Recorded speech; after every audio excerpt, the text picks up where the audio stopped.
ठंडी हवा सियोल की गलियों को छूते हुए ऑफिस टावरों की खिड़कियों तक आ रही थी। जे कोर ग्रुप का हेड ऑफिस, जो अपने सख्त नियमों और अनुशासन के लिए मशहूर था, आज जैसे किसी और ही ऊर्जा में डूबा था। चो यूरी अपनी सादगी में सजी आत्मविश्वास से लिपटी हुई एक बार फिर उसी इमारत के भीतर दाखिल हुई, लेकिन इस बार कुछ अलग था। उसके साथ उसकी टीम नहीं थी। इस बार उसे जिन्हों के साथ अकेले बैठना था, एक सीईओ और एक स्टार्टअप फाउंडर आमने सामने। उसे बताया गया कि मीटिंग टॉप फ्लोर के सीईओ साइलेंस रूम में है, एक कमरा जो सिर्फ बेहद खास मीटिंग के लिए खोला जाता था। वहाँ ना कोई बड़ी टीम होती थी, ना प्रेजेंटेशन स्क्रीन, बस दो कुर्सियाँ, एक टेबल और खामोश दीवारें जो बहुत कुछ कहती थी। यूरी जब वहाँ पहुंची, दरवाजा पहले से खुला था। जिन्हों वहाँ खड़ा था, बाहर शहर को निहारते हुए खिड़की के पास। उसकी पीठ सीधी थी, कंधे शांत, और हवा में उसकी मौजूदगी महसूस हो रही थी। यूरी ने चुपचाप कदम रखा। कमरे में दाखिल होते ही जैसे समय धीमा हो गया। जिन्होंने धीरे से मुड़कर उसकी ओर देखा। एक पल के लिए दोनों की नजरें मिली। कमरे में कोई शब्द नहीं गूंजा, लेकिन जैसे कई सवाल और जवाब उस एक पल में बह गए। जिन्होंने हाथ से बैठने का इशारा किया, यूरी चुपचाप बैठ गई। टेबल पर ना तो कोई प्रोजेक्ट फाइल थी, ना ही कोई डॉक्यूमेंट, बस एक कप कॉफी और 2 गिलास पानी। जिन्होंने उसे सीधे देखा, उसकी आंखें गहरी थी, लेकिन आज उनमें एक अलग तरह की नरमी थी, जैसे वह पहली बार किसी को सिर्फ काम की वजह से नहीं, बल्कि उसके पीछे छिपे इंसान को देखने की कोशिश कर रहा हो। यूरी की सांसें धीमी थी लेकिन स्थिर। वह जानती थी ये पल उसके करियर के लिए बहुत बड़ा है, लेकिन अब उसमें डर नहीं था, सिर्फ एक गहरी शांति, एक भरोसा जो उसने खुद की मेहनत से कमाया था। कुछ मिनटों तक खामोशी रही, फिर जिन्हों ने धीरे से एक नोटबुक खोली। उसी में यूरी का प्रपोजल लिखा हुआ था।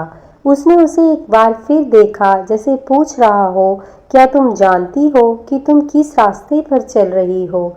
यूरी की आंखों में जवाब था, शायद रास्ता लंबा है, लेकिन मैं पीछे नहीं हटूंगी।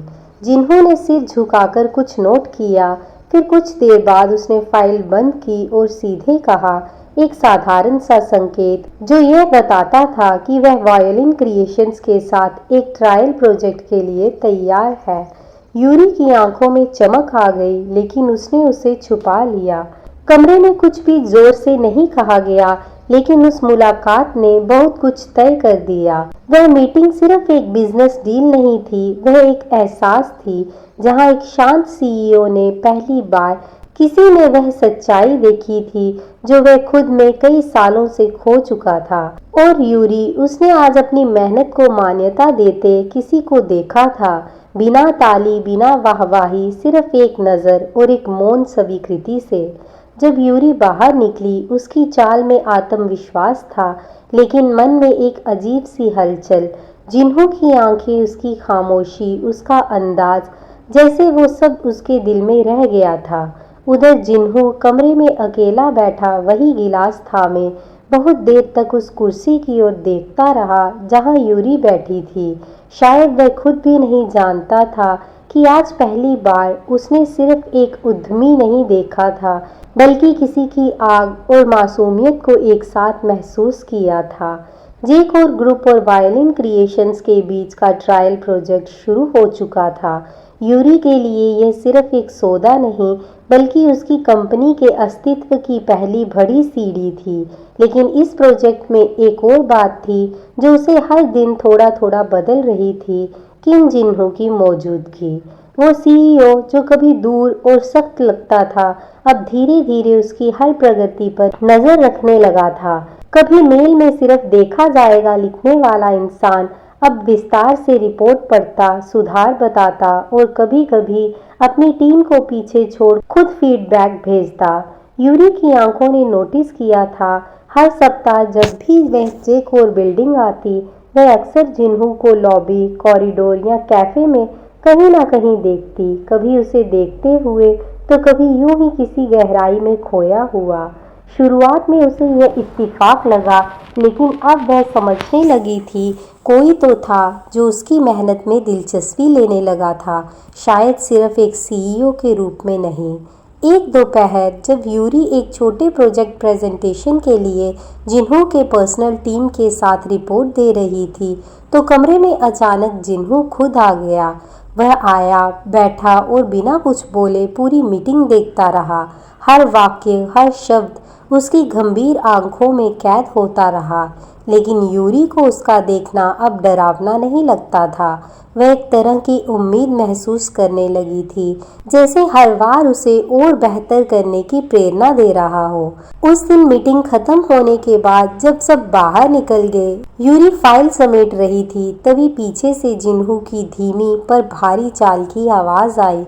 उसने बिना कुछ कहे टेबल पर एक छोटा नोट रखा और चला गया। यूरी ने चुपचाप वो नोट उठाया। उसमें सिर्फ कुछ शब्द थे, दूसरों की राह पर चलोगी तो वही मंजिल मिलेगी, अपना रास्ता खुद बनाओ, मैं देख रहा हूँ।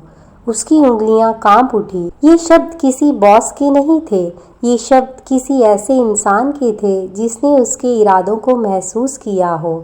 उस रात यूरी ने बहुत देर तक नोट अपने पास रखा। उसे लगने लगा था ये रिश्ता अब सिर्फ काम तक सीमित नहीं रहा। उधर जिन्हों के लिए भी सब कुछ वैसा नहीं रहा था। वह अक्सर अपने ऑफिस की खिड़की से शहर की रोशनी को निहारते हुए सोचता, कैसे एक छोटी कंपनी की लड़की ने उसकी सख्त दिनचर्या में एक नरम हलचल पैदा कर दी है। उसे समझ नहीं आ रहा था क्या वह उसकी काबिलियत से प्रभावित है या उसकी मौजूदगी से। एक दिन जब उसकी असिस्टेंट ने वायलिन क्रिएशन के डाटा अपडेट्स भेजे, तो जिन्हों ने फाइल बंद कर दी और कहा, अब से वो रिपोर्ट्स मुझे मत भेजा करो, अगर ज़रूरत पड़ी मैं खुद जाकर देख लूँगा। वो खुद नहीं जानता था कि ऐसा कहकर वो किन लकीरों को पार कर रहा है। वायलिन क्रिएशंस का ऑफिस छोटा था, लेकिन उसमें एक गर्माहट थी, एक सपना पल रहा था वहाँ, जो हर दीवार में धड़कता था। यूरी उस दिन काम में डूबी हुई थी, आंखों में थकान थी, लेकिन हाथों में रफ्तार। टीम छुट्टी पर थी और वह अकेले एक क्लाइंट डेमो के प्रोजेक्ट सैंपल्स तैयार कर रही थी। म्यूजिक सिस्टम पर हल्की बीट्स चल रही थी। वह अपने में मगन थी, लेकिन तभी ऑफिस के दरवाजे पर हल्की आहट हुई। उसने सोचा कोई डिलीवरी वाला होगा। दरवाज़ा खोला और उसके सामने खड़ा था किम जिन्हो। वह बिल्कुल शांत खड़ा था, साधारण ब्लैक कोट में, लेकिन उसकी आंखें आज और भी गहरी लग रही थी। यूरी कुछ पल के लिए स्थिर रह गई। क्या वह सपना देख रही थी? आप यहाँ? जिन्होंने कोई सफाई नहीं दी। उसने बस ऑफिस में एक नज़र डाली। दीवारों पर चिपके स्केचेस, आधे बने सैंपल और मेज पर बिखरे वायलिन प्लान्स। यूरी की आंखों में सवाल थे, लेकिन जिन्हों की आंखों में कुछ और था, शायद एक मौन सराहना या शायद एक राहत कि जिस लड़की को वह इतने समय से देख रहा था वह सच में वही है, मेहनती, सच्ची और जिद्दी। वह ऑफिस के भीतर आया, धीमे कदमों से हर चीज़ को देखता रहा, जैसे किसी संग्रहालय में हो जहाँ एक कलाकार की आत्मा हर कोने में छिपी हो। यूरी अब भी चुप थी। वह जानती थी आज यहाँ शब्दों की कोई ज़रूरत नहीं। उसकी आंखें बहुत कुछ कह रही थी, हैरानी, संकोच और शायद थोड़ी सी खुशी भी। जिन्होंने एक प्रोटोटाइप उठाया, वह जो यूरी खुद बना रही थी। उसमें अधूरे तार थे, कोडिंग अधूरी थी, लेकिन एक खास आइडिया की झलक उसमें साफ थी। उसने कुछ पल उसे देखा, फिर उसे वहीं रखा और यूरी की तरफ देखा। उसकी नज़रों में कोई सवाल नहीं था, बस एक हल्की सी मुस्कान थी, लेकिन यूरी के लिए वह किसी शाबाशी से कम नहीं थी। फिर जिन्होंने अपने कोट की जेब से एक चीज़ निकाली, एक छोटा सा ब्लैक लेदर केस। उसने धीरे से टेबल पर रखा और कहा, कुछ नहीं। यूरी ने उसे खोला। उसमें जे कोर का एक इंटरनल पास था। वह चौंकी। ये वही पास था जो जे कोर ग्रुप की चुनिंदा पार्टनर कंपनियों को ही मिलता था। इसका मतलब था कि वह अब जे कोर की डेवलपमेंट लैब में अपने आइडिया टेस्ट कर सकती थी। वह उसकी आंखों में देख रहा था, जैसे पूछ रहा हो, क्या तुम तैयार हो एक नई ऊंचाई के लिए? यूरी की आंखें चमक उठी, लेकिन उसने कुछ नहीं कहा। उसके भीतर जैसे सब कुछ कांपने लगा, उम्मीद, सम्मान और शायद कोई एहसास जो अब तक सिर्फ दिल में था। जिन्होंने वापस मुड़कर दरवाजे की तरफ कदम बढ़ाए, वह बिना कुछ बोले आया था और बिना कुछ कहे चला भी गया।